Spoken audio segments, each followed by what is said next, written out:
Trump की आंखों में यूं नहीं चुभने लगा है भारत। इन 4 कारणों पर गौर करिए। डोनाल्ड ट्रंप और नरेंद्र मोदी के बीच पहले कार्यकाल यानी 2017-21 में गर्मजोशी भरे संबंध थे, जिन्हें हाउडी मोदी और नमस्ते ट्रंप जैसे आयोजन याद होंगे। उन्हें पता होगा कि इन दोनों नेताओं की दोस्ती कैसे परवान चढ़ी। लेकिन 2025 में ट्रंप के दूसरे कार्यकाल में भारत और मोदी के प्रति उनका रुख तल्ख होता जा रहा है। क्या भयंकर चक्रवाती तूफान आएगा? जाने साइक्लोन शक्ति कब कहां टकराएगा और कितना खतरनाक? मानसून के एंट्री के बाद ही देश में भयंकर चक्रवाती तूफान की दस्तक हो रही है। बंगाल की खाड़ी के ऊपर बन रहा अंडमान सागर से होते हुए मानसून के साथ केरल में एंट्री कर सकता है। इस तूफान का नाम शक्ति दिया गया है और अगर चक्रवाती तूफान पूरी तरीके से एक्टिव होकर आगे बढ़ा तो ये ओडिशा और पश्चिम बंगाल में समुद्र तटों से टकरा सकता है। पाकिस्तानी सिंगर चाहत फतेह अली खान ने लॉन्च किया देशभक्ति सॉन्ग। सोशल मीडिया पर हुआ वायरल। लोग बोले परमाणु हमले से भी बदतर।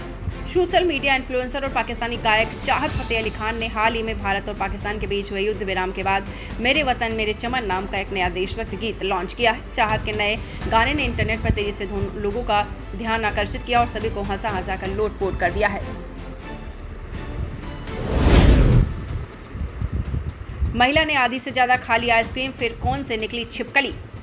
एक महिला ने आइसक्रीम के अंदर एक मरी हुई छिपकली निकलने का दावा किया। हाल ही में उसने एक दुकान से आइसक्रीम खरीदी और उसमें एक मृत छिपकली के टुकड़े मिले हैं।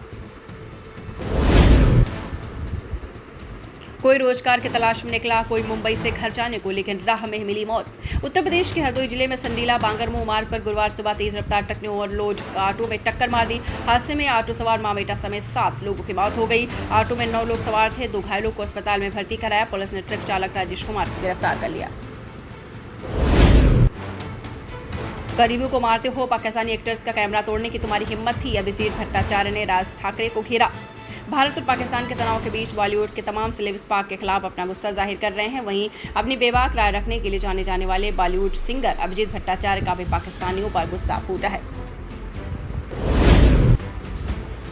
नोएडा में 5 जून तक ITI चलो अभियान ऑनलाइन कर सकते हैं आवेदन। अगस्त से शुरू होगा प्रशिक्षण सत्र। नोएडा में आगामी 5 जून तक ITI चलो अभियान चलाया जाएगा। इस अभियान के तहत राजकीय प्रौद्योगिकी प्रशिक्षण संस्थान नोएडा में प्रवेश दिया जाएगा। 10वीं के रिजल्ट में 10% अंक आए, फेल होने के डर से घर छोड़ा। पुलिस ने आगरा से ढूंढ निकाला। ग्रेटर नोएडा के डेरीन खोबन गांव का 16 वर्षीय छात्र CBSE 10वीं के रिजल्ट में फेल होने के डर से मंगलवार को घर से लापता हो गया। पीएम मोदी की मजबूत इच्छा शक्ति और सेना की ताकत का प्रतीक ऑपरेशन सिंदूर को लेकर बोले अमित शाह। राष्ट्रीय राजधानी नई दिल्ली में नए मल्टी एजेंसी सेंटर का उद्घाटन के दौरान केंद्रीय गृह मंत्री अमित शाह ने ऑपरेशन सिंदूर की सफलता का जोर दिया। उन्होंने कहा कि ऑपरेशन सिंदूर पीएम मोदी की मजबूत इच्छा शक्ति, एजेंसियों के सटीक खुफिया जानकारी और सेनाओं की अचूक ताकत का प्रतीक है।